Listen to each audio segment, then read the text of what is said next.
ਸਤਿ ਸ਼੍ਰੀ ਅਕਾਲ। ਤੁਸੀਂ ਜੁੜੇ ਹੋਏ ਹੋ ਪੰਜਾਬੀ ਰੇਡੀਓ ਯੂਐਸਏ ਦੇ ਨਾਲ ਤੇ ਮੈਂ ਹਾਂ ਪ੍ਰਵੀਨ ਸ਼ਰਮਾ ਲੈ ਕੇ ਹਾਜ਼ਰ ਹਾਂ ਪ੍ਰੋਗਰਾਮ ਖਬਰ ਤੇ ਨਜ਼ਰ।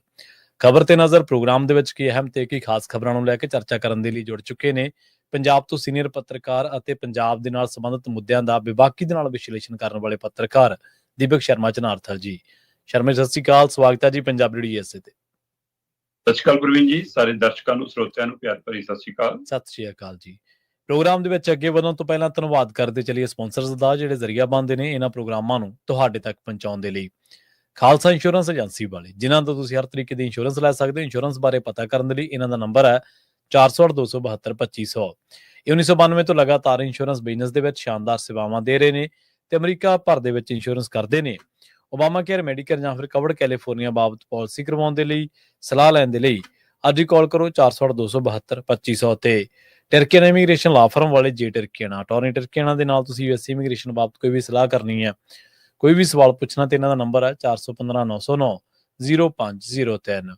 ਗੁਰਦੀਪ ਸਿੰਘ ਬਿਰਦੀ ਗਲੋਬਸ, ਮਨਦੀਪ ਸਿੰਘ, ਸੰਦੀਪ ਕੌਰ ਸੈਨ ਹੋਜ਼ੇ, ਅਮਰੀਕ ਸਿੰਘ ਅਟਵਾਲ, ਜਰਨੈਲ ਸਿੰਘ ਯੂਬਾ ਸਿਟੀ, ਗੁਰਨਾਮ ਸਿੰਘ ਐਂਟੀਲੋਪ ਤੇ ਜਰਨੈਲ ਸਿੰਘ ਸਿਆਟਲ ਤੋਂ। ਇਹਨਾਂ ਸਾਰੇ ਹੀ ਸਪਾਂਸਰਸ ਦਾ ਬਹੁਤ ਬਹੁਤ ਧੰਨਵਾਦ। ਤੇ ਜੇਕਰ ਤੁਸੀਂ ਵੀ ਪੰਜਾਬੀ ਰੇਡੀਓ ਯੂਐਸਏ ਦੇ ਇਹਨਾਂ ਪ੍ਰੋਗਰਾਮਾਂ ਨੂੰ ਸਪਾਂਸਰ ਕਰਨਾ ਚਾਹੁੰਦੇ ਹੋ ਤਾਂ ਸਟੂਡੀਓ ਦਾ ਨੰਬਰ ਹੈ 408-272-5200।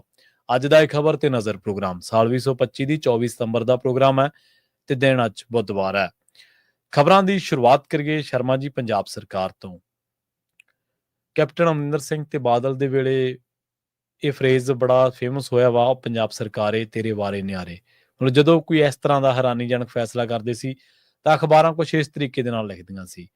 ਜਿਹੜੀ ਕੈਬਨਿਟ ਮੀਟਿੰਗ ਹੁੰਦੀ ਹੈ ਸ਼ਰਮਾ ਜੀ, ਉਹ ਸਰਕਾਰ ਦਾ ਅਗਲੇ ਆਉਣ ਵਾਲੇ ਕੁਝ ਮਹੀਨਿਆਂ ਦਿਨਾਂ ਦਾ ਮੁਹਾਂਦਰਾ ਦੱਸਦੀ ਹੈ ਕਿ ਉਹ ਆਹ ਕੰਮ ਕਰਨਗੇ ਜਾਂ ਆਹ ਕੰਮਾਂ ਤੇ ਮੋਹਰ ਲਾਤੀ, ਲੱਗੇ ਕੰਮ ਜਿਹਨਾਂ ਦੇ ਮੋਹਰ ਲੱਗੀ ਉਹ ਸ਼ੁਰੂ ਹੋ ਜਾਣਗੇ। ਹੁਣ ਜਿਹੜੇ ਇਹਨਾਂ ਦੀ ਕੈਬਨਿਟ ਬੈਠਕ ਹੋਈ ਹੈ, ਮੀਟਿੰਗ ਹੋਈ ਹੈ ਜਿਹੜੀ, ਉਹਦੇ ਚ ਜਿਹੜੇ ਇਹਨਾਂ ਨੇ ਟੀਚੇ ਦੱਸੇ ਨੇ, ਉਹਦੇ ਚ ਇੱਕੋ ਇੱਕ ਟੀਚਾ ਦੱਸਿਆ ਪੈਸਾ। ਤੇ ਇਹ ਤੁਸੀਂ ਦੱਸ ਦਿਓ ਵੀ ਇਕੱਠਾ ਕਰਕੇ ਕਿਤੇ ਭੱਜਣਾ ਕਿਤੇ ਇਹਨਾਂ ਨੇ, ਜਿਹੜੇ ਹਿਸਾਬ ਨਾਲ ਦੱਸ ਰਹੇ ਨੇ। ਪ੍ਰਵੀਨ ਜੀ, ਆਉਂਦੇ 26 ਤਰੀਕ ਤੋਂ ਜੀ ਹਲਕੇ ਤੋਂ ਪੰਜਾਬ ਦੇ ਵਿੱਚ ਇਹਨਾਂ ਨੇ ਹੜ੍ਹਾਂ ਨੂੰ ਲੈ ਕੇ ਇਜਲਾਸ ਰੱਖਿਆ ਹੋਇਆ 4 ਦਿਨ ਦਾ। ਵੈਸੇ 2 ਦਿਨ ਦਾ ਆਪਾਂ ਪਹਿਲਾਂ ਗੱਲ ਕਰ ਚੁੱਕੇ ਹਾਂ ਕਿ ਸ਼ਨੀ ਐਤਵਾਰ ਵੀ ਛੁੱਟੀ ਆ। ਹਾਂਜੀ, ਉਹ 2 ਦਿਨ 2 ਰੋਜ਼ਾ ਇਜਲਾਸ ਹੜ੍ਹਾਂ ਨੂੰ ਲੈ ਕੇ ਹੈ ਕਿ ਹੜ੍ਹਾਂ ਦੀ ਸਥਿਤੀ ਨਾਲ ਨਜਿੱਠਣਾ ਕਿਵੇਂ, ਹੁਣ ਜਿਹੜਾ ਪਾਣੀ ਉਤਰਨ ਤੋਂ ਬਾਅਦ ਜੋ ਹਾਲਾਤ ਨੇ ਉਹਦੇ ਨਾਲ ਨਜਿੱਠਣਾ ਕਿਵੇਂ, ਉਹਨੂੰ ਕਿਵੇਂ ਸਿੰਜਣਾ, ਉਸ ਮਸਲੇ ਦੇ ਉੱਤੇ। ਤੇ ਜੇ ਉਸ ਨੂੰ ਲੈ ਕੇ ਇਜਲਾਸ ਹੈ ਤਾਂ ਮਤਲਬ ਕਿ ਆਪਣੇ ਆਪ ਇਹ ਸਪਸ਼ਟ ਹੈ ਗੱਲ ਕਿ ਕੈਬਨਿਟ ਚ ਉਹੋ ਜਿਹੇ ਮਸਲੇ ਆਉਣਗੇ। ਤੁਸੀਂ ਉਹਨਾਂ ਮਸਲਿਆਂ ਨੂੰ ਤੈਅ ਕਰਕੇ ਅੱਗੇ ਵਧੋਗੇ ਕਿ ਆਪਾਂ ਕੈਬਨਿਟ ਚ ਪਾਸ ਕਰ ਲੈਣ, ਵਿਧਾਨ ਸਭਾ ਚ ਲੈ ਕੇ ਜਾਣੇ ਆ ਤੇ ਮੋਹਰ ਲਵਾਉਣੀ ਹੈ, ਜਿਸ ਦਾ ਖੇਤ ਉਸਦੀ ਰੇਤ ਬਹੁਤ ਪ੍ਰਚਾਰਿਆ ਮੁੱਖ ਮੰਤਰੀ ਸਾਹਿਬ ਨੇ। ਮੰਨਿਆ ਕਿ ਕੈਬਨਿਟ ਚ ਹੋ ਸਕਦਾ ਕਿ ਉਹਨੂੰ ਲਿਆ ਕੇ ਫਿਰ ਜੇ ਉਹਦੇ ਚ ਕੁਝ ਨੀਵਾਂ ਬਦਲੀ ਸੋਧ ਕਰਨੀ ਪੈਣੀ ਹੈ, ਬਦਲਣਾ ਪੈਣਾ। ਕੋਈ ਲੈਂਡ ਮਾਫੀ ਵਾਲਾ, ਕੋਈ ਮਾਈਨਿੰਗ ਮਾਫੀ ਵਾਲਾ ਉਹਨੂੰ ਚੈਲੰਜ ਨਾ ਕਰ ਦੇਵੇ ਅਦਾਲਤ ਚ, ਤਾਂ ਉਹਦੇ ਲਈ ਤੁਹਾਨੂੰ ਨੀਵਾਂ ਬਦਲੀ ਸੋਧ ਕਰਕੇ ਫਿਰ ਵਿਧਾਨ ਸਭਾ ਚ ਲਿਜਾਣੀ ਪੈਣੀ ਹੈ। ਥੱਲੇ ਕਿਸਾਨ ਆਪਣੇ ਖੇਤ ਚੋਂ ਰੇਤ ਚੱਕਣ ਜਾਂਦਾ, ਮਾਈਨਿੰਗ ਤੇ ਪੁਲਿਸ ਵਾਲੇ ਜਦੋਂ ਹਿੱਸਾ ਮੰਗਣ ਆ ਰਹੇ ਨੇ ਜੀ, ਇਹ ਤਾਂ ਆਉਣ ਲੱਗ ਪਈਆਂ। ਕੋਈ ਉਹਦੇ ਤੇ ਮੰਥਨ ਨਹੀਂ। ਠੀਕ ਹੈ, ਤੁਸੀਂ ਸਾਧੂ ਸਿੰਘ ਧਰਮਸੋਤ ਵਾਲਾ ਮਾਮਲਾ ਲਿਆਂਦਾ ਕੈਬਨਿਟ ਚ ਕਿ ਜੀ ਉਹਦੇ ਤੇ ਭ੍ਰਿਸ਼ਟਾਚਾਰ ਵਾਲਾ ਕੇਸ ਚਲਾਉਣ ਦੀ ਮਨਜ਼ੂਰੀ, ਚਲਾਓ, ਇੱਕਾ ਦੁੱਕਾ ਦੀ ਕਾਰਵਾਈ ਕੀਤੀ। ਪਰ ਜਦੋਂ ਸਰਕਾਰ ਆਈ ਸੀ ਤਦ ਤਾਂ ਅਕਾਲੀ, ਬੀਜੇਪੀ, ਕਾਂਗਰਸੀ ਸਾਰੀ ਪ੍ਰਸਤੀ ਕਿੰਨਿਆਂ ਤੇ ਕਾਰਵਾਈ ਹੋ ਗਈ। ਇਹ ਸਵਾਲ ਖੜਾ ਤੁਹਾਡੇ ਮੂਹਰੇ ਜੀ। ਫਿਰ ਤੁਸੀਂ ਇਹਦੇ ਵਿੱਚ ਲਿਆਂਦਾ ਜੀ ਕਿ GST ਦੀ ਜਿਹੜੀ ਕੇਂਦਰ ਨੇ ਕਟੌਤੀ ਕੀਤੀ, ਅਸੀਂ ਇਹਨੂੰ ਮਨਜ਼ੂਰ ਕਰਦੇ ਹਾਂ ਜੀ। ਸੂਬਿਆਂ ਲਈ ਤਾਂ ਘਾਤਕ ਸਾਬਤ ਹੋਈ ਹੈ GST। ਤੁਸੀਂ ਵਾਪਸ ਉਸ ਨੂੰ ਪੁਰਾਣੇ ਰੂਪ ਚ ਲਿਆਉਣ ਲਈ ਕੈਬਨਿਟ ਚ ਕਿਉਂ ਨਹੀਂ ਮਤਾ ਲਿਆਂਦਾ? ਸਹੀ ਹੈ ਕਿ ਸਾਡੇ ਵਾਲੇ ਸਹੀ ਸੀ, ਇਹਨੂੰ ਖਤਮੇ ਕਰੋ।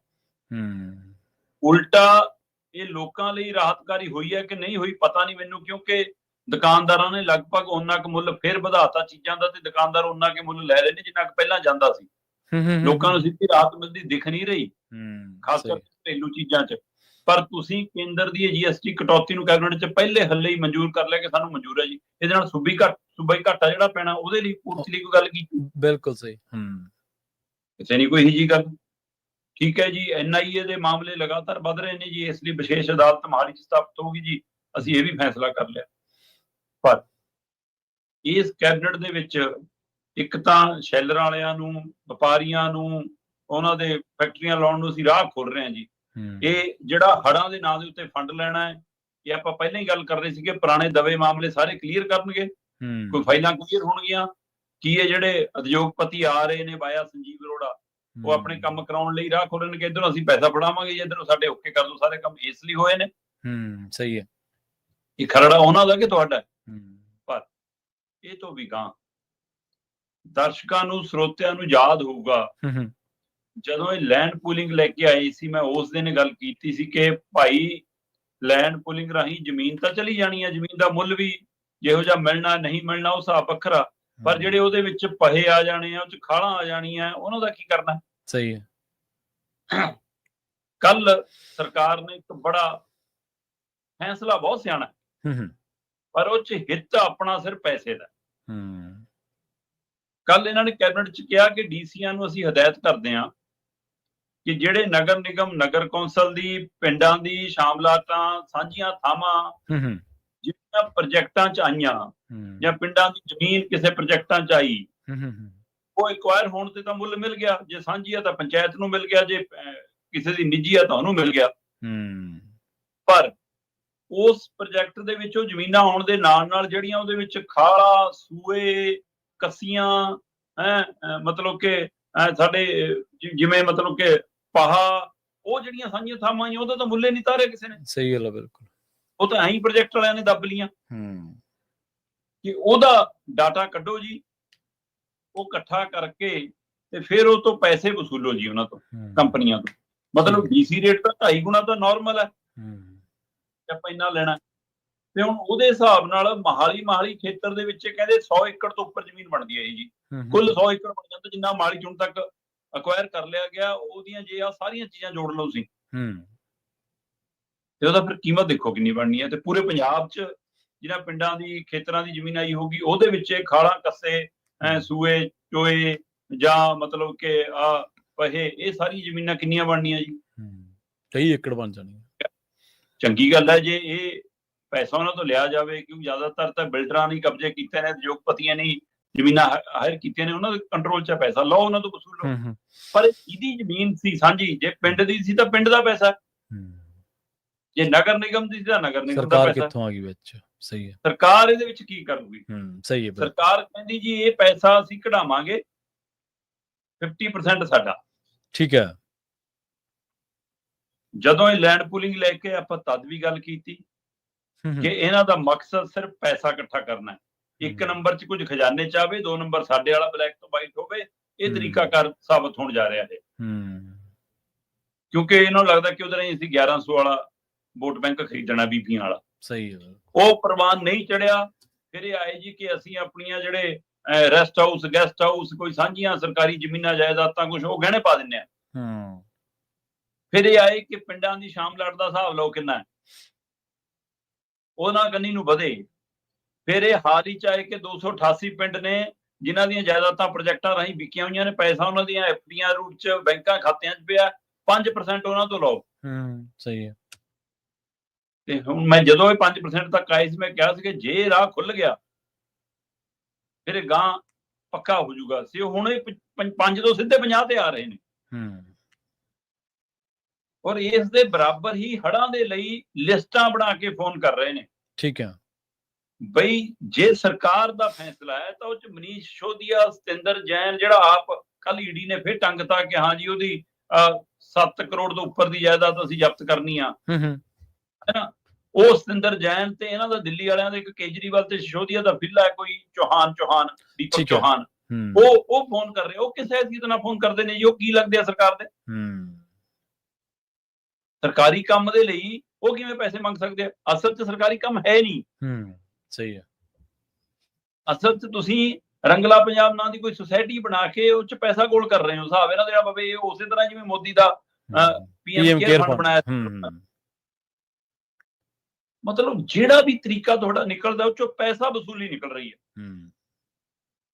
ਹੁਣ ਜਿੰਨਾ ਇਹ ਪੈਸਾ ਇੱਧਰੋਂ ਸੱਜਿਓਂ ਖੱਬਿਓਂ ਇਕੱਠਾ ਕਰਕੇ ਲਿਆਉਣਾ ਚਾਹੁੰਦੇ ਆ, ਕੁਝ ਖਜ਼ਾਨੇ 'ਚ, ਕੁਝ ਸੁਸਾਇਟੀ ਰੂਪ 'ਚ ਜਾਲੀ, ਕੁਝ ਐ ਉਧਰੋਂ, ਕੀ ਇਹ 2027 ਦੀਆਂ ਵੋਟਾਂ ਖਰੀਦਣ ਲਈ ਹੈ?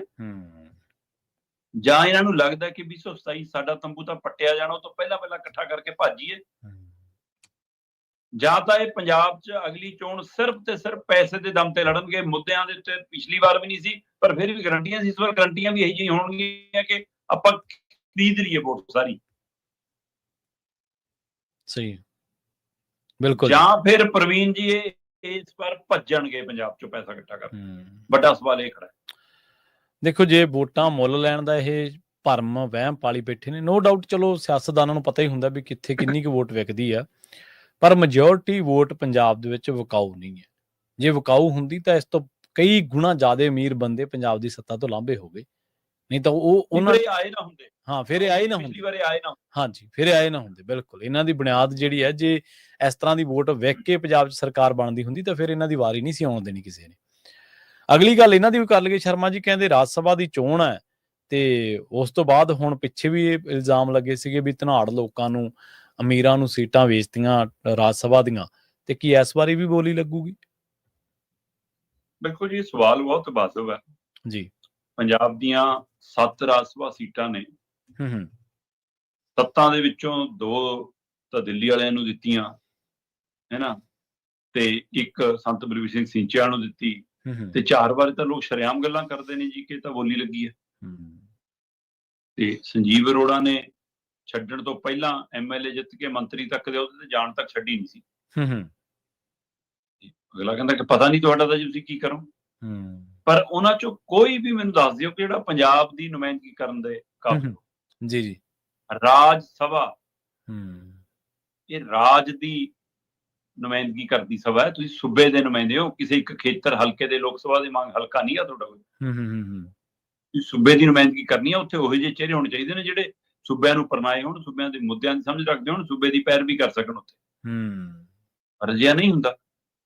ਇਹ ਖਾਸ ਕਰਕੇ ਆਮ ਆਦਮੀ ਪਾਰਟੀ ਦੇ ਸਮੇਂ ਤਾਂ ਇਹ ਚਰਚਾ ਸ਼ਰੇਆਮ ਚੱਲੀ ਕਿ ਵੀ ਇਹ ਤਾਂ ਮੁੱਲ ਵਿਕੀਆਂ ਨੇ ਜੀ ਸੀਟਾਂ, ਕਿਉਂਕਿ ਜਿਹੜੇ BJP ਵਾਲੇ ਪਾਸੇ ਸੀ ਦਾਅਵੇਦਾਰ ਉਹ ਵੀ ਇੱਧਰ ਟਿਕਟਾਂ ਲੈ ਗਏ। ਤੋ ਇਸ ਲਈ ਹੁਣ ਜਦੋਂ ਸੰਜੀਵ ਅਰੋੜਾ ਦੇ MLA ਤੇ ਮੰਤਰੀ ਬਣਨ ਤੋਂ ਬਾਅਦ ਸੀਟ ਖਾਲੀ ਹੋਈ ਤਾਂ ਖੂਬ ਰੌਲਾ ਪਿਆ ਕਿ ਵੀ ਕੇਜਰੀਵਾਲ ਆਪ ਜਾਊਗਾ। ਫਿਰ ਕੇਜਰੀਵਾਲ ਪਰ ਸਪਸ਼ਟਤਾ ਕਰਤਾ ਕਿ ਜੀ ਜਦੋਂ ਨਤੀਜੇ ਆਏ ਜਿਮਨੀ ਚੋਣ ਦੇ ਲੁਧਿਆਣੇ ਦੇ, ਕਿ ਨਹੀਂ ਜੀ ਮੈਂ ਨਹੀਂ ਜਾ ਰਿਹਾ। ਲੋਕ ਕਹਿੰਦੇ ਇਹ ਨਹੀਂ ਜਾਊਗਾ ਤਾਂ ਫਿਰ ਮਨੀਸ਼ ਸਿਸੋਦੀਆ ਜਾਊਗਾ।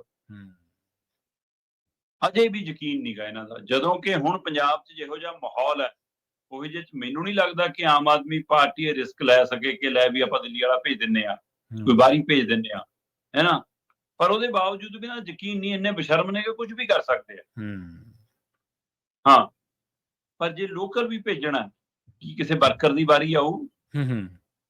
ਕੀ ਕਿਸੇ ਮਤਲਬ ਉਹੇ ਜਿਹੇ ਬੰਦੇ ਦੀ ਵਾਰੀ ਆਊਗੀ ਜਿਹੜਾ ਇਹਨਾਂ ਦੀ ਪਾਰਟੀ ਨਾਲ ਵੀ ਸੰਬੰਧ ਰੱਖਦਾ ਹੋਵੇ, ਨਾਲ ਜੁੜਿਆ ਵੀ ਹੋਵੇ, ਪਰ ਪੰਜਾਬ ਨੂੰ ਵੀ ਸਮਝਦਾ ਹੋਵੇ? ਜਾਂ ਫਿਰ ਇਸ ਵਾਰ ਫਿਰ ਥੈਲੀ ਤੁਲੂਗੀ, ਪਲੜਾ ਤੁਲੂਗਾ ਪੈਸਿਆਂ ਦਾ? ਜੇ ਉਹ ਤੁਲੂਗਾ ਫਿਰ ਤਾਂ ਲੋਕ ਗੱਲਾਂ ਪਹਿਲਾਂ ਹੀ ਕਰ ਰਹੇ ਨੇ, ਫਿਰ ਇੱਕ ਗੱਲ ਹੋਰ ਹੋ ਜੂਗੀ ਜੀ। ਸੋ ਇਹ ਚਰਚਾ ਕਾਫੀ ਆ ਕਿ 24 ਅਕਤੂਬਰ ਨੂੰ ਜਿਹੜੀ ਰਾਜ ਸਭਾ ਦੀ ਚੋਣ ਹੋਣੀ, ਦੇਖੋ ਵੋਟਾਂ ਪੈਣ ਵਾਲੀ ਸੰਭਾਵਨਾ ਤਾਂ ਹੈ ਨਹੀਂ, ਇਹਨਾਂ ਕੋਲ ਗਿਣਤੀ ਮਿਣਤੀ ਇੰਨੀ ਆ, ਕੁਛ ਖੁਦਾ ਨਾ ਖਾਸਾ ਸਿਆਸਤ ਕੁਝ ਅਜਿਹਾ ਹੋ ਜਾਵੇ ਤਾਂ ਪਤਾ ਨਹੀਂ, ਪਰ ਫਿਲਹਾਲ ਮਤਲਬ ਕਿ ਲੱਗਦਾ ਨਹੀਂ ਕੋਈ ਹੋਰ ਪਾਰਟੀ ਉਮੀਦਵਾਰ ਤਾਰੂਗੀ, ਹੈ ਨਾ। ਤੇ ਇਸ ਲਈ ਜਦੋਂ ਉਹਨਾਂ ਨੂੰ ਪਤਾ ਹੀ ਹੈ ਫਿਰ ਇਹ ਮਨਮਰਜ਼ੀ ਕਰ ਸਕਦੇ ਆ ਜੀ, ਕੁਝ ਵੀ ਕਰ ਸਕਦੇ ਆ। ਦੇਖਦੇ ਜੀ ਹੁਣ ਦੀ ਲਾਟਰੀ ਨਿਕਲਦੀ ਹੈ ਜੀ। ਬਿਲਕੁਲ। ਤੇ ਗੱਲ ਕਰੀਏ ਲਦਾਖ ਦੀ, ਲਦਾਖ ਦਾ ਮਸਲਾ ਕਾਫੀ ਭਖਿਆ ਪਿਆ ਸ਼ਰਮਾ ਜੀ, ਖਾਸਾ ਭਖਿਆ ਪਿਆ। ਤੇ ਇਸ ਮਾਮਲੇ ਦੇ ਵਿੱਚ ਕਹਿੰਦੇ ਜੇ ਇਹਨੂੰ ਲਦਾਖ ਨੂੰ ਸੂਬਿਆਂ ਦੀ ਖੁਦਮੁਖਤਿਆਰੀ ਦੇ ਨਾਲ ਵੀ ਜੋੜ ਕੇ ਵੇਖੀਏ ਫਿਰ ਸਵਾਲ ਤਾਂ ਇਹ ਪੈਦਾ ਹੋਊਗਾ ਨਾ ਵੀ ਹੁਣ ਦੇਸ਼ ਧਰੋਹੀ ਕੌਣ ਹੈ? ਪ੍ਰਵੀਨ ਜੀ, ਜੇਕਰ ਇਸ ਪਹਿਲੂ ਨੂੰ ਸਮਝਣਾ ਹੋਵੇ ਤਾਂ ਤੁਸੀਂ ਨੇਪਾਲ ਦੀ ਘਟਨਾ ਨੂੰ ਯਾਦ ਕਰੋ, ਤਾਜੀ ਹੋ ਕੇ ਹਟੀ। ਸਹੀ ਹੈ, ਬਿਲਕੁਲ ਜੀ। ਬਿਲਕੁਲ ਲਗਭਗ ਇੰਝ ਲੱਗਦਾ ਕਿ ਜਿਵੇਂ ਨੇਪਾਲ ਤੋਂ ਇਹ ਪ੍ਰਭਾਵਿਤ ਹੋਇਆ ਹੋਵੇ ਸਾਰਾ ਪਹਿਲੂ। ਜੇ ਉਸ ਤਰ੍ਹਾਂ ਦਾ ਵਰਤਾਰਾ ਇਹ ਹੈਗਾ ਤਾਂ ਸਵਾਲ ਇਹ ਹੈ ਕਿ ਕੀ ਪੰਜਾਬ ਦੇ ਵਿੱਚ, ਭਾਰਤ ਦੇ ਵਿੱਚ, ਸਾਡੇ ਸੂਬਿਆਂ ਦੇ ਵਿੱਚ ਨਵੀਂ ਪਨੀਰੀ ਇਸ ਸਿਆਸਤ ਦੇ ਸਿਸਟਮ ਤੋਂ ਅਕਤਾ ਚੁੱਕੀ ਹੈ? ਸਹੀ ਹੈ। ਚੋਂ ਜਨਮੀ ਹੈ ਘਟਨਾ। ਦੇਖੋ ਜੰਮੂ ਕਸ਼ਮੀਰ ਤੋਂ ਜਦੋਂ ਲਦਾਖ ਨੂੰ ਅਲੱਗ ਕੀਤਾ ਗਿਆ ਜੀ, ਤਦ ਉਹਨਾਂ ਨੂੰ ਇੰਝ ਜਚਾਉਣ ਦੀ ਕੋਸ਼ਿਸ਼ ਕੀਤੀ ਕਿ ਇੱਕ ਤਾਂ ਤੁਹਾਨੂੰ ਉਸ ਧਿਰ ਤੋਂ ਅਲੱਗ ਕਰ ਲਿਆ ਜੀ ਜਿੱਥੇ ਤੁਸੀਂ ਤੁਹਾਡੀ ਆਇਡੈਂਟੀਟੀ ਮਰ ਜਾਂਦੀ ਸੀ ਜੀ, ਤੁਸੀਂ ਲੁਕ ਜਾਂਦੇ ਸੀ ਜੀ ਉਹਨਾਂ 'ਚ, ਕਿਉਂਕਿ ਜੰਮੂ ਕਸ਼ਮੀਰ ਦੇ ਹਵਾਲੇ ਨਾਲ ਮੁਸਲਿਮ ਭਾਈਚਾਰੇ ਦੀ ਗਿਣਤੀ ਬਹੁਤ ਜ਼ਿਆਦਾ ਹੋ ਜਾਂਦੀ ਆ। ਲੇਹ ਲਦਾਖ ਦੇ ਹਵਾਲੇ ਨਾਲ ਹੁਣ ਉੱਥੇ ਬੋਧੀਆਂ ਦੀ ਗਿਣਤੀ ਬਹੁਤ ਜ਼ਿਆਦਾ ਹੈ। ਸਹੀ ਹੈ। ਸੋ ਇਸ ਲਈ ਇਹ ਇੱਕ ਔਰਾ ਸਿਰਜ ਕੇ ਦੇਣ ਦੀ ਕੋਸ਼ਿਸ਼ ਸੀ, ਪਰ ਨਾਲ ਉਹਨਾਂ ਨਾਲ ਵਾਅਦਾ ਵੀ ਸੀ ਕਿ ਬਸ ਮਾਹੌਲ ਸੁਖਾਵਾਂ ਹੋਇਆ ਨਹੀਂ ਤਾਂ ਤੁਹਾਨੂੰ ਪੂਰਨ ਸੂਬੇ ਦਾ ਦਰਜਾ ਦੇ ਦਾਂਗੇ। ਉੱਥੋਂ ਦੇ ਜਿਹੜੇ ਵਿਗਿਆਨੀ ਨੇ ਉਹਨਾਂ ਨੇ ਇਹਦੇ ਲਈ ਪਹਿਲਾਂ ਵੀ ਭੁੱਖ ਹੜਤਾਲ ਕੀਤੀ, ਫਿਰ ਉਹ ਦਿੱਲੀ ਤੱਕ ਵੀ ਪੈਦਲ ਤੁਰ ਕੇ ਗਏ, ਹੁਣ ਫਿਰ ਉਹ ਪਿਛਲੇ 14-15 ਦਿਨਾਂ ਤੋਂ ਭੁੱਖ ਹੜਤਾਲ ਤੇ ਸੀ, ਹੈਨਾ। ਉਹ ਸ਼ਖਸੀਅਤ ਨੇ ਜਿਹਨੂੰ ਸਕਰੀਨ ਦੇ ਉੱਤੇ 3 Idiot 'ਚ ਆਮਿਰ ਖਾਨ ਨੇ ਪੇਸ਼ ਕੀਤਾ, ਜਿਹਨਾਂ ਤੋਂ ਪ੍ਰਭਾਵਿਤ ਸੀ ਉਹਨਾਂ ਦਾ ਰੋਲ, ਹੈ ਨਾ।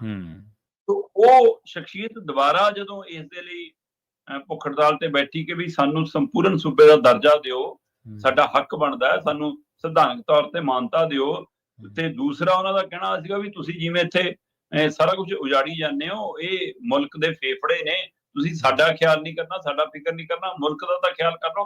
ਤੁਸੀਂ ਇੱਥੇ ਕਦੇ ਸੁਰੰਗਾਂ ਪੁੱਟਦੀਆਂ, ਕਦੇ ਪੁਲ ਬਣਾਤੇ, ਕਦੇ ਕੁਛ ਬਣਾਤੇ, ਕਿ ਆਹ ਕਿਹੜਾ ਤਰੀਕਾਕਾਰ ਹੈ ਕੁਦਰਤ ਦਾ ਨਾਸ਼ ਕਰਨ ਦਾ। ਉਹਨਾਂ ਦਾ ਇਹ ਵੀ ਰੋਤਾ ਸੀ। ਪਰ ਅਚਾਨਕ ਜਦੋਂ ਇਹ ਰੰਗ ਮਤਲਬ ਕਿ ਉਹ ਨਵੀਂ ਪਨੀਰੀ ਨੇ ਆਪਣੇ ਹੱਥ 'ਚ ਲਿਆ ਤੇ ਉਹਨਾਂ ਨੇ ਰੋਸੇ ਵਜੋਂ ਅਚਾਨਕ ਕੱਟ ਕਰਕੇ ਵੱਡਾ ਪੁਲਿਸ ਦੀਆਂ ਗੱਡੀਆਂ ਫੂਕ, ਬੀਜੇਪੀ ਦਾ ਦਫ਼ਤਰ ਫੂਕ, ਤੇ ਉਹ ਹਿੰਸਕ ਪ੍ਰਦਰਸ਼ਨ ਬਦਲਿਆ। 4 ਤੋਂ ਵੱਧ ਮੌਤਾਂ ਹੋ ਚੁੱਕੀਆਂ, 70 ਤੋਂ ਵੱਧ ਲੋਕ ਜ਼ਖਮੀ ਹੈ ਤੇ ਤਣਾਅਪੂਰਨ ਹੋ ਗਿਆ। ਉਹਦੇ ਵਿੱਚ ਉਸ ਵਿਗਿਆਨੀ ਨੇ ਫਿਰ ਸਾਹਮਣੇ ਆ ਕੇ ਕਿਹਾ ਕਿ ਮੈਂ ਆਪਣੀ ਭੁੱਖ ਹੜਤਾਲ ਵਾਪਸ ਲੈਣਾ, ਮੇਰਾ ਇਹ ਰਾਹ ਨਹੀਂ ਸੀ, ਮੈਂ ਸ਼ਾਂਤੀ ਦੇ ਤਰੀਕੇ ਨਾਲ ਅੱਗੇ ਵਧਣਾ ਚਾਹੁੰਦਾ, ਮੇਰਾ ਇਹ ਹਿੰਸਕ ਨਹੀਂ ਸੀ। ਮੈਂ ਕਹਿੰਦਾ ਉਹਨਾਂ ਦੇ ਇਹ ਕਹਿਣ ਤੇ ਅੰਦੋਲਨ ਵਾਪਸ ਵੀ ਹੋ ਜਾਏਗਾ, ਕਿਉਂਕਿ ਉਹਨਾਂ ਦੇ ਸਮਰਥਨ 'ਚ ਇਹ ਸਾਰੀ ਨੌਜਵਾਨ ਪਨੀਰੀ ਆਈ ਸੀ। ਹੋ ਸਕਦਾ ਕਿ ਇਹ ਮਾਮਲਾ ਸ਼ਾਂਤ ਵੀ ਹੋ ਜਾਵੇ, ਤੁਸੀਂ ਇਸ ਅੱਗ ਦੇ ਉੱਤੇ ਕੰਟਰੋਲ ਵੀ ਪਾ ਲਓ, ਪਰ ਜਿਹੜੀ ਅੰਦਰ ਜਗ ਰਹੀ ਹੈ, ਲੋਕਾਂ ਦੇ ਅੰਦਰ ਮਚ ਰਹੀ ਹੈ ਅੱਗ, ਉਹਨੂੰ ਕਿਵੇਂ ਰੋਕੋਗੇ? ਸਹੀ ਹੈ, ਸਵਾਲ ਤਾਂ ਇਹ। ਬਿਲਕੁਲ ਜੀ। ਪ੍ਰਵੀਨ ਜੀ, ਲਦਾਖ ਖੇਤਰ ਦੇ ਵਿੱਚ 77.60% ਮਤਲਬ ਲਗਭਗ 78% ਬੋਧੀ ਭਾਈਚਾਰਾ, ਉਹ ਤੋਂ ਬਾਅਦ 13-14% ਉੱਥੇ ਮੁਸਲਿਮ ਭਾਈਚਾਰਾ ਜੀ, ਤੇ ਇਸੇ ਤਰ੍ਹਾਂ ਫਿਰ 8% ਦੇ ਨੇੜੇ ਤੇੜੇ ਉੱਥੇ ਹਿੰਦੂ ਭਾਈਚਾਰਾ, ਬਾਕੀ ਤਾਂ ਅਦਰਸ ਦਾ 1% ਦੇ ਨੇੜੇ ਤੇੜੇ ਨੇ। ਮਤਲਬ 78% ਉੱਥੇ ਬੋਧੀ ਭਾਈਚਾਰਾ। ਹੁਣ ਭਾਈ ਦੱਸ ਦਿਓ ਸਾਨੂੰ ਕਿ ਦੇਸ਼ ਧਰੋਹ ਇਹਨਾਂ ਨੂੰ ਗਦਾਰਨਾ ਕਿ ਨਹੀਂ ਗਦਾਰਨਾ। ਜੇ ਇਹੀ ਆਵਾਜ਼ ਉਹਦੇ ਨਾਲ ਹੀ ਬਿਲਕੁਲ ਕਸ਼ਮੀਰ ਘਾਟੀ 'ਚ ਉੱਠੀ ਹੁੰਦੀ, ਉਹਨੂੰ ਸਰਟੀਫਿਕੇਟ ਵੰਡੇ ਹੁੰਦੇ। ਜੇ ਇਹੀ ਆਵਾਜ਼ ਪੰਜਾਬ 'ਚ ਉੱਠੀ ਹੁੰਦੀ, ਉਹਨੂੰ ਸਰਟੀਫਿਕੇਟ ਵੰਡੇ ਹੁੰਦੇ ਦੇਸ਼ ਧਰੋਹ ਦੇ। ਸਹੀ ਹੈ। ਜਦੋਂ ਮਹਾਰਾਸ਼ਟਰ 'ਚ ਇਹਨਾਂ ਦੀ ਭਾਸ਼ਾ 'ਚ ਮੈਂ ਕਹਾਂ ਤਾਂ ਡਬਲ ਇੰਜਨ ਦੀ ਸਰਕਾਰ ਸੀ, ਇਸ ਹੁਣ ਦੀ ਸਰਕਾਰ ਦੇ ਹੁੰਦਿਆਂ ਸ਼ਿਵ ਸੈਨਾ ਔਰ ਸਥਾਨਕ ਲੋਕਾਂ ਨੇ ਕਿਹਾ ਕਿ ਅਸੀਂ ਹਿੰਦੀ ਵੜਨ ਨਹੀਂ ਦੇਣੀ। ਹੁਣ ਉਹ ਸਮੁੱਚਾ ਹਿੰਦੂ ਭਾਈਚਾਰਾ ਨਾ ਉਹਦਾ, ਸਹੀ ਹੈ, ਉਹਨਾਂ ਨੇ ਤਾਂ ਵੀ ਹਿੰਦੀ ਪ੍ਰਵਾਨ ਨਹੀਂ ਕੀਤੀ, ਕਹਿੰਦੇ ਮਰਾਠੀ ਪਹਿਲਾਂ ਰਹੂਗੀ। ਹੁਣ ਉਹ ਦੇਸ਼ ਧਰੋਹ ਨੇ ਜੀ। ਇੱਥੇ ਤੁਸੀਂ ਅੰਗਰੇਜ਼ੀ ਦਾ ਵੀ ਵਿਰੋਧ ਕਰ ਲਓ ਚੰਡੀਗੜ੍ਹ 'ਚ, ਤਾਂ ਵੀ ਸਾਨੂੰ ਕਹਿੰਦੇ ਤੁਸੀਂ ਦੇਸ਼ ਧਰੋਹ ਹੋ। ਤੋ ਇਹ ਜਿਹੜਾ ਤਰੀਕਾਕਾਰ ਆ, ਹੁਣ ਲੇਹ ਲਦਾਖ ਲਈ ਫਿਰ ਦੇਣਾ ਸਰਟੀਫਿਕੇਟ ਕਿ ਨਹੀਂ ਦੇਣਾ ਦੱਸਣ। ਸਹੀ ਹੈ। ਪਰ ਇਹ ਘਟਨਾ ਨੇ ਦੱਸਤਾ ਕਿ ਕੱਲਾ ਲੇਹ ਲਦਾਖ 'ਚ ਹੀ ਨਹੀਂ, ਕੱਲਾ ਪੰਜਾਬ ਜੰਮੂ ਕਸ਼ਮੀਰ 'ਚ ਨਹੀਂ, ਕੱਲਾ ਪੱਛਮੀ ਬੰਗਾਲ 'ਚ ਨਹੀਂ, ਹਰ ਸੂਬੇ 'ਚ ਲਗਭਗ ਨਵੀਂ ਪਨੀਰੀ ਸਮੁੱਚੇ ਸਿਆਸੀ ਸਿਸਟਮ ਤੋਂ, ਸਮੁੱਚੇ ਪ੍ਰਸ਼ਾਸਨਿਕ ਸਿਸਟਮ ਤੋਂ ਉਕਤਾ ਚੁੱਕੀ ਹੈ। ਸਹੀ, ਇਹਨਾਂ ਨੂੰ ਸਮਝ ਲੈਣੀ ਚਾਹੀਦੀ ਹੈ। ਭੇਡਾਂ ਹਰ ਥਾਂ ਹੋਣਗੀਆਂ, ਭਗਤ ਹਰ ਥਾਂ ਹੋਣਗੇ, ਪਰ ਹਰ ਚੀਜ਼ ਦਾ ਇੱਕ ਹੱਦ ਹੁੰਦੀ ਹੈ। ਜਦੋਂ ਉਸ ਨੂੰ ਜ਼ਿਆਦਾ ਦੱਬੀ ਜਾਓਗੇ ਤਾਂ ਕਿਤੇ ਨੂੰ ਬਲਾਸਟ ਕਰੂਗਾ। ਤੋ ਇਸ ਲਈ ਮੈਂ ਕਿਸੇ ਇੱਕ ਪਾਰਟੀ ਦੀ, ਇੱਕ ਵਿਅਕਤੀ ਦੀ, ਇੱਕ ਲੀਡਰ ਦੀ ਗੱਲ ਨਹੀਂ ਕਰਦਾ, ਸਮੁੱਚਾ ਸਿਆਸੀ ਸਿਸਟਮ ਜਿਵੇਂ ਗਰਕ ਗਿਆ। ਨਵੀਂ ਪਨੀਰੀ ਜਾਂ ਤਾਂ ਵੋਟ ਸਿਸਟਮ ਤੋਂ ਭੱਜ ਜੂਗੀ, ਜਾਂ ਤੁਹਾਨੂੰ ਇਸ ਤਰੀਕੇ ਨਾਲ ਘੇਰਨ ਲੱਗ ਜੂਗੀ, ਜਦੋਂ ਕਿ ਰਾਹ ਦਰੁਸਤ ਨਹੀਂਗਾ ਜੋ ਲੇਹ ਲਦਾਖ 'ਚ ਹੋਇਆ। ਇਹ ਤਰੀਕਾ ਦਰੁਸਤ ਨਹੀਂਗਾ, ਹੈ ਨਾ। ਪਰ ਹਰ ਚੀਜ਼ ਕਿਉਂ ਵਾਪਰਦੀ ਹੈ, ਇਹਦੇ ਕਾਰਨ ਹੁੰਦੇ ਨੇ। ਇਹ ਸਰਕਾਰਾਂ ਨੂੰ, ਸਿਸਟਮ ਨੂੰ ਸਮਝ ਲੈਣਾ ਚਾਹੀਦਾ। ਜੇ ਤੁਸੀਂ ਸੂਬਿਆਂ ਦੇ ਹੱਕ ਖੋਹੋਗੇ, ਕਿਉਂਕਿ ਭਾਰਤ ਸੂਬਾ ਆਧਾਰਿਤ ਮੁਲਕ ਹੈ। ਬਿਲਕੁਲ। ਇਸ ਨੂੰ ਜੇ ਤੁਸੀਂ ਤੋੜਨ ਦੀ ਕੋਸ਼ਿਸ਼ ਕਰੋਗੇ ਤਾਂ ਉਹ ਲਹੂ ਉਬਾਲਾ ਮਾਰਦਾ ਫਿਰ। ਬਿਲਕੁਲ ਜੀ। ਅਗਲੀ ਗੱਲ ਕਰੀਏ ਆਪਾਂ ਸੁਪਰੀਮ ਕੋਰਟ ਦੀ। ਰਾਜੋਆਣਾ ਦਾ ਮਾਮਲਾ ਕਾਫੀ ਟਾਈਮ ਦਾ ਲਟਕਿਆ ਹੋਇਆ ਤੇ ਸੁਪਰੀਮ ਕੋਰਟ ਨੇ ਵੀ ਇਹੀ ਸਵਾਲ ਕੀਤਾ ਸ਼ਰਮਾ ਜੀ, ਜਿਹੜਾ ਸਵਾਲ ਆਮ ਲੋਕਾਂ ਦੇ ਮਨਾਂ ਦੇ ਵਿੱਚ ਹੈ, ਜਾਂ ਕਹਿ ਲਓ ਵੀ ਉਹ ਲੋਕ ਜਿਹੜੇ ਇਨਸਾਫ ਪਸੰਦ ਨੇ ਉਹਨਾਂ ਦਾ ਸਵਾਲ ਹੈ ਕਿ ਰਾਜੋਆਣਾ ਦਾ ਮਾਮਲਾ ਲਟਕਿਆ ਕਿਉਂ ਪਿਆ ਜੀ। ਦੇਖੋ, ਮਾਨਯੋਗ ਸੁਪਰੀਮ ਕੋਰਟ ਨੇ ਸਰਕਾਰ ਤੋਂ ਇਹ ਜਵਾਬ ਮੰਗਿਆ ਕਿ ਵੀ ਜੇ ਉਹ ਸਜ਼ਾ ਜਾਪਤਾ ਫਾਂਸੀ ਦੀ, ਤਾਂ ਫਿਰ ਫਾਂਸੀ ਦਿੱਤੀ ਕਿਉਂ ਨਹੀਂ? ਹੂੰ ਜੇ ਉਹਦੀ ਪਟੀਸ਼ਨ ਲੱਗੀ ਹੈ ਮਾਫੀ ਵਾਲੀ, ਫਿਰ ਉਹਦਾ ਨਵੇੜਾ ਕਿਉਂ ਨਹੀਂ? ਹੂੰ ਕੋਈ ਗੱਲ ਤੁਸੀਂ ਕੰਢੇ ਬੱਲੇ ਲਾਈ, ਸਹੀ। ਇੱਕ ਸਮੇਂ 'ਚ 2 ਸਜ਼ਾਵਾਂ ਕਿਵੇਂ? ਹੂੰ ਸਵਾਲ ਤਾਂ ਇਹ ਹੈ ਕਿ ਜੀ ਆ 15 ਸਾਲ ਹੋ ਗਏ ਜੀ ਉਹਨੂੰ, ਇੱਕ ਸਜ਼ਾ ਤੋਂ ਬਾਅਦ 24 ਸਾਲ ਲੰਘ ਗਏ ਜੀ, ਉਹਨੂੰ ਇੰਨੇ ਸਾਲ ਲੰਘ ਗਏ, ਤੇ ਪਿਛਲੇ 10-12 ਸਾਲਾਂ ਤੋਂ ਜੀ ਉਹ ਚੱਕੀਆਂ 'ਚ ਬੰਦ ਜੀ, ਹੈ ਨਾ। ਇਹ ਤਰੀਕਾ ਕਰ ਕਿੱਥੋਂ ਆ? ਮਤਲਬ ਚੱਕੀ 'ਚ ਉਸ ਸਮੇਂ ਬੰਦ ਕੀਤਾ ਜਾਂਦਾ ਬੰਦੇ ਨੂੰ ਜਦੋਂ ਇਹ ਤੈਅ ਹੋ ਗਿਆ ਜੀ ਕਿ ਇਹਨੂੰ ਪਰਸੋਂ ਨੂੰ ਫਾਂਸੀ ਦੇਣੀ ਹੈ, ਤੇ ਜਦੋਂ ਪਰਸੋਂ ਨੂੰ ਫਾਂਸੀ ਨਹੀਂ ਹੋਣੀ ਤਾਂ ਫਿਰ ਉਹ ਚੱਕੀਆਂ 'ਚ ਕਿਉਂ ਅਜੇ ਤੱਕ? ਇੰਨੇ ਸਾਲਾਂ ਤੋਂ ਉਹ ਇਸੇ ਇੱਕੋ ਪ੍ਰਕਿਰਿਆ। ਇਸ ਲਈ ਜਾਂ ਤਾਂ ਉਹਦੀ ਪਟੀਸ਼ਨ ਮਨਜ਼ੂਰ ਕਰ ਲਓ, ਬੇਸ਼ੱਕ ਉਹ ਕਹਿੰਦਾ ਕਿ ਮੈਂ ਨਹੀਂ ਪਾਈ, ਉਹ ਤਾਂ ਆਪ ਕਹਿ ਰਿਹਾ ਸੀ, ਕਿਸੇ ਨੂੰ ਕਹਿ ਰਿਹਾ ਕਿ ਵਾਪਸ ਲੈ ਲਓ ਤੁਸੀਂ ਪਟੀਸ਼ਨ ਦੇ ਨਾਲ ਤਾਂ, ਹੈ ਨਾ। ਜਾਂ ਫਿਰ ਉਹਦੇ ਤੇ ਫੈਸਲਾ ਕਰ ਲਓ, ਕਿਸੇ ਪਾਸੇ ਤੁਹਾਨੂੰ ਜਾਣਾ ਪਏਗਾ ਨਾ। ਜੀ। ਸੋ ਇਹ ਕਿੱਥੋਂ ਦਾ ਇਨਸਾਫ ਹੈ, ਇਹ ਕਿੱਥੋਂ ਦਾ ਨਿਯਮ ਹੈ ਇਹ, ਕਿ ਤੁਸੀਂ ਇੱਕ ਬੰਦੇ ਨੂੰ ਕਿਹਾ ਕਿ ਤੇਰੀ ਫਾਂਸੀ ਸਜ਼ਾ ਤੈਅ ਹੋ ਗਈ ਜੀ, ਅਰਜੀ ਆ ਗਈ, ਤੇ ਤੁਸੀਂ ਉਹਦੇ ਤੇ ਸਾਲਾਂ ਬੱਧੀ ਫੈਸਲਾ ਹੀ ਨਾ ਲਵੋ ਕਿ ਦੇਣੀ ਹੈ ਜਾਂ ਨਹੀਂ ਦੇਣੀ। ਜੇ ਨਹੀਂ ਦੇਣੀ ਤਾਂ ਉਮਰ ਕੈਦ ਦੇ ਹਿਸਾਬ ਨਾਲ ਤਾਂ ਉਹ ਸਜ਼ਾ ਕਦੀ ਭੁਗਤ ਚੁੱਕਿਆ ਜੀ। ਤੇ ਜੇ ਦੇਣੀ ਹੈ ਫਿਰ ਹੁਣ ਤੱਕ ਕਿਉਂ ਉਹਨੂੰ ਲਟਕਾਇਆ ਹੋਇਆ ਜੀ? ਇੰਨੇ ਸਾਲ ਉਹ ਚੱਕੀਆਂ 'ਚ ਬੰਦ ਰੱਖਿਆ ਹੋਇਆ। ਬਿਲਕੁਲ। ਸੋ ਇਹ ਦੋਹਰੇ ਸਵਾਲ ਦੇ ਵਿੱਚ ਸਰਕਾਰ ਦਾ ਸਿਸਟਮ ਤੇ ਮਤਲਬ ਠੀਕ ਹੈ, ਐਸਜੀਪੀਸੀ ਆਪਣੇ ਵੱਲੋਂ ਜ਼ੋਰ ਲਿਖਦੀ ਆ, ਸਾਰਾ ਕੁਝ ਲਿਖਦੀ ਆ, ਪਰ ਦੱਸ ਦਿਓ ਮੈਨੂੰ ਕੇਂਦਰ ਕਦੇ ਸਮਾਂ ਦਿੰਦਾ ਹੋਵੇ ਇਹਨਾਂ ਨੂੰ, ਇਹਨਾਂ ਦੀ ਗੱਲ ਵੀ ਸੁਣਦਾ ਹੋਵੇ। ਤੇ ਹੁਣ ਜਿਹੜਾ ਇਹ ਮੋੜ ਆਇਆ, ਕੀ ਇਹਦੇ ਨਾਲ ਇੱਕ ਗਰਮ ਖਿਆਲੀ ਧਿਰ ਨੂੰ ਬੀਜੇਪੀ ਨੇੜੇ ਵੀ ਲਾ ਸਕਦੀ ਹੈ? ਕੀ ਇਹਦਾ ਇਹ ਵੀ ਇੱਕ ਪੈਂਤੜਾ ਹੋ ਸਕਦਾ? ਜੀ ਬਿਲਕੁਲ ਜੀ। ਇੱਧਰ ਨੂੰ ਵੀ ਇਸ ਵੈਸੇ ਕੋਸ਼ਿਸ਼ ਬੀਜੇਪੀ ਕਈ ਪਾਸਿਓਂ ਕਰਦੀ ਹੈ ਨੇੜੇ ਆਉਣ ਦੀ, ਜਾਣ ਦੀ, ਗੱਲ ਆਉਣ ਦੀ, ਪਰ ਉਹਦੇ ਉਹ ਪ੍ਰਵਾਨ ਨਹੀਂ ਚੜ ਰਿਹਾ, ਅਜੇ ਵੀ ਲੋਕਾਂ ਦਾ ਯਕੀਨ ਨਹੀਂ ਬਣ ਰਿਹਾ ਇਹਨਾਂ ਤੇ ਜੀ। ਸੋ ਹੁਣ ਕੀ ਇਸ ਤਰੀਕੇ ਨਾਲ ਕੁਝ ਨਵਾਂ ਹੋਊਗਾ, ਇਹ ਦੇਖਣ ਵਾਲੀ ਗੱਲ ਜੀ। ਬਿਲਕੁਲ। ਦੇਖੋ, ਇਹ ਬੀਜੇਪੀ ਦਾ ਸਿਆਸਤ ਕਰਨ ਦਾ ਇੱਕ ਕੋਣ ਥੋੜਾ ਸ਼ਰਮਾ ਜੀ, ਉਹਨਾਂ ਦੇ ਕਈ ਕੋਣ ਨੇ, ਤੇ ਇਹ ਬਿਲਕੁਲ ਵਾਜਬ ਸਵਾਲ ਆਪਾਂ ਉਦੋਂ ਵੀ ਚਰਚਾ ਕਰਦੇ ਹੁੰਦੇ ਸੀ, ਮੈਨੂੰ ਚੰਗੀ ਤਰ੍ਹਾਂ ਯਾਦ ਹੈ।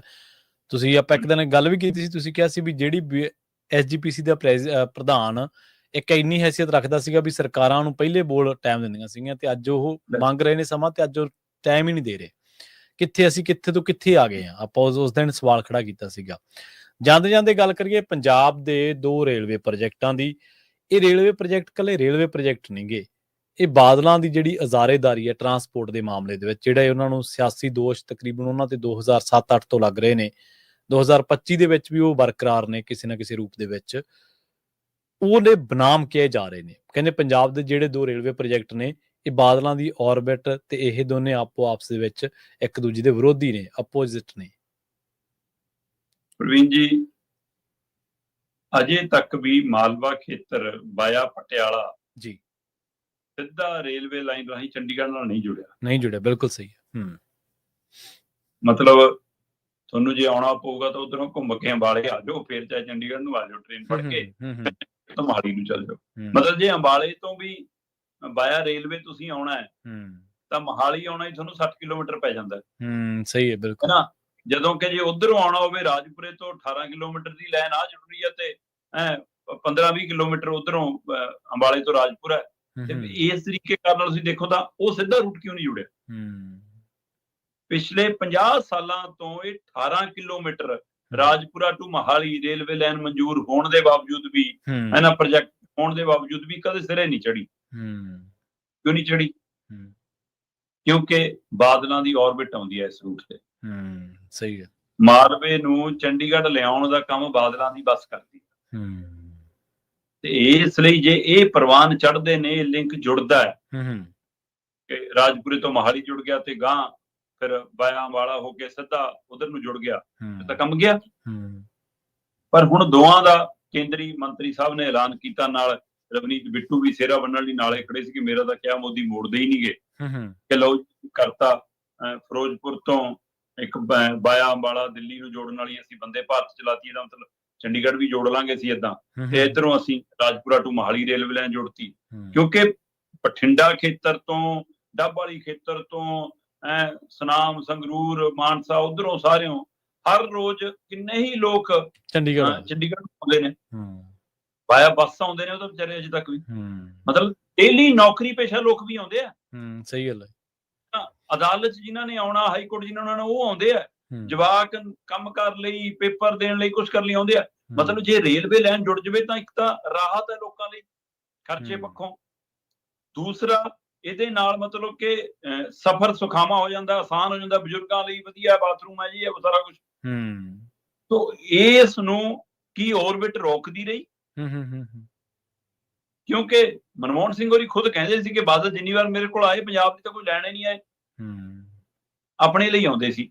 ਸਹੀ ਹੈ। ਤੇ ਮੋਦੀ ਬੀਜੇਪੀ ਦੀ ਸਰਕਾਰ 'ਚ, ਵਾਜਪਾਈ ਦੀ ਸਰਕਾਰ 'ਚ ਮਤਲਬ ਪ੍ਰੋਜੈਕਟ ਤੁਸੀਂ ਰੋਕ ਕੇ ਰੱਖੇ 50 ਸਾਲ ਤੋਂ ਰੋਕ ਕੇ ਰੱਖਣਾ, ਤੇ ਇਹ 50 ਸਾਲ ਉਹ ਨੇ ਜਿਨ੍ਹਾਂ 'ਚ ਬਾਦਲਾਂ ਦੀ ਤੂਤੀ ਬੋਲਦੀ ਰਹੀ ਆ। ਇਹਦਾ ਮਤਲਬ ਤੁਹਾਡੀ ਬੱਸ ਦਾ ਪਹੀਆ ਘੁੰਮਦਾ ਰਹੇ ਤਾਂ ਇਹ ਰੁਕਦਾ ਰਿਹਾ, ਤੇ ਹੁਣ ਉਸੇ ਬੀਜੇਪੀ ਦੀ ਬਾਦਲਾਂ ਨਾਲ ਵਿਗੜੀ ਹੋਈ ਆ, ਤਾਂ ਮਨਜ਼ੂਰੀ ਮਿਲੀ ਹੈ। ਸਹੀ ਹੈ। ਜਾਂ ਅਜੇ ਵੀ ਉਹਨਾਂ ਨੂੰ ਦਬਾਉਣ ਦਾ ਤਰੀਕਾ ਕਿ ਥੱਲੇ ਲੱਗ ਕੇ ਆਉਣਾ, ਆ ਜਾਓ। ਕਿਉਂਕਿ ਕਹਿੰਦੇ ਜੀ ਪਿਛਲੇ ਸਾਲਾਂ 'ਚ ਪ੍ਰੋਜੈਕਟ ਤਾਂ ਨਹੀਂ ਸਿਰੇ ਚੜਿਆ ਕਿ ਮੋਹਾਲੀ ਖੇਤਰ ਦੀਆਂ ਜ਼ਮੀਨਾਂ ਬਹੁਤ ਮਹਿੰਗੀਆਂ ਸੀ। ਸਹੀ ਹੈ। ਹੁਣ ਕੋਟੀਆਂ ਭਾਅ ਹੋ ਗਈਆਂ, ਹੁਣ ਤਾਂ ਪਿਛਲੀ ਵਾਰ ਨਾਲੋਂ ਵੀ ਮਹਿੰਗੀਆਂ ਨੇ। ਕੀ ਅਜੇ ਵੀ ਐਕਵਾਇਰ ਹੋਊਗੀ ਕਿ ਡਰਾਵਾ ਹੀ ਹੈ? ਕੀ ਉਹਨਾਂ ਨਾਲ ਸੌਦਾ ਪਟਾਉਣ ਦੀ ਨਵੀਂ ਸਕ੍ਰਿਪਟ ਤਾਂ ਨਹੀਂ ਕਿਤੇ? ਸਹੀ ਹੈ, ਬਿਲਕੁਲ। ਜਦੋਂ ਤੱਕ ਇਹਦੀ ਡੈਡਲਾਈਨ ਤੈਅ ਨਹੀਂ ਹੁੰਦੀ, ਵੈਸੇ ਉਮੀਦ ਕੀਤੀ ਜਾ ਰਹੀ ਹੈ ਕਿ ਹੁਣ ਇਹ ਸਿਰੇ ਚੜ ਜਾਊਗਾ। ਤੇ ਜੇ ਸਮਾਂ ਹੱਦ 'ਚ ਰਹਿੰਦਿਆਂ ਸਿਰੇ ਚੜਦਾ ਦੋਏ ਪ੍ਰੋਜੈਕਟ, ਤਾਂ ਇਹਦਾ ਸਵਾਗਤ ਕਰਨਾ ਬਣਦਾ, ਤਾਂ ਇਹਦੀ ਸ਼ਾਬਾਸ਼ੀ ਦੇਣੀ ਬਣਦੀ ਹੈ। ਸਹੀ ਹੈ। ਤਾਂ ਇਹਦੇ ਲਈ ਧੰਨਵਾਦ ਕਰਨਾ ਬਣਦਾ।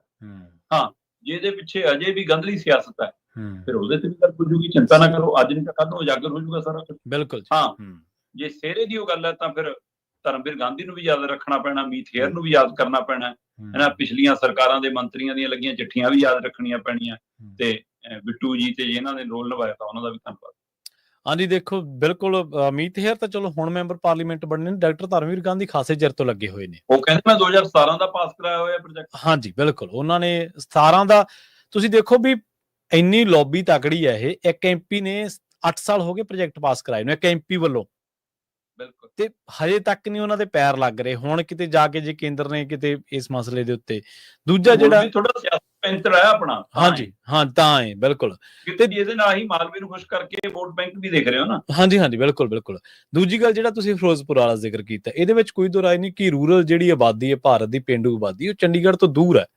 ਉਹ ਚੰਡੀਗੜ੍ਹ ਉਹਨਾਂ ਲਈ ਕੋਈ ਇਹ ਨਹੀਂਗਾ ਕਿ ਉਹਨਾਂ ਲਈ ਘੰਟੇ ਦੀ 2 ਘੰਟਿਆਂ ਦੀ ਵਾਟ ਹੈ, ਉਹਨਾਂ ਲਈ ਇੱਕ ਦਿਨ ਦਾ ਸਮਾਂ ਜੇ ਉਹ ਬੱਸਾਂ ਤੇ ਆਉਂਦੇ ਨੇ। ਤਾਂ ਇਹ ਪ੍ਰੋਜੈਕਟ ਦੇ ਨਾਲ ਚਲੋ ਰਾਜਧਾਨੀ ਵੈਸੇ ਤਾਂ ਉਹਨਾਂ ਨੂੰ ਨਹੀਂ ਮਿਲੀ, ਪਰ ਰਾਜਧਾਨੀ ਵਾਲੇ ਸ਼ਹਿਰ ਤੱਕ ਉਹਨਾਂ ਦਾ ਘੱਟੋ ਘੱਟ ਰਾਬਤਾ ਤਾਂ, ਲਿੰਕ ਤਾਂ ਹੋ ਗਿਆ ਨਾ, ਹੋ ਜਾਊਗਾ, ਅਸਾਰ ਬਣੇ ਨੇ। ਸ਼ਰਮਾ ਜੀ, ਇਹਨਾਂ ਖਾਸ ਖਬਰਾਂ ਤੇ ਖਾਸ ਜਾਣਕਾਰੀਆਂ ਦੇ ਲਈ ਤੁਹਾਡਾ ਬਹੁਤ ਬਹੁਤ ਧੰਨਵਾਦ ਜੀ। ਸਤਿ ਸ਼੍ਰੀ ਅਕਾਲ। ਪ੍ਰੋਗਰਾਮ ਖਬਰ ਤੇ ਨਜ਼ਰ ਨੂੰ ਆਪਾਂ ਇੱਥੇ ਸਮਾਪਤ ਕਰਾਂਗੇ। ਤੁਹਾਡਾ ਸਾਰਿਆਂ ਦਾ ਵੀ ਬਹੁਤ ਧੰਨਵਾਦ। ਸਤਿ ਸ਼੍ਰੀ ਅਕਾਲ। ਜੁੜੇ ਰਹੋ ਪੰਜਾਬੀ ਰੇਡੀਓ।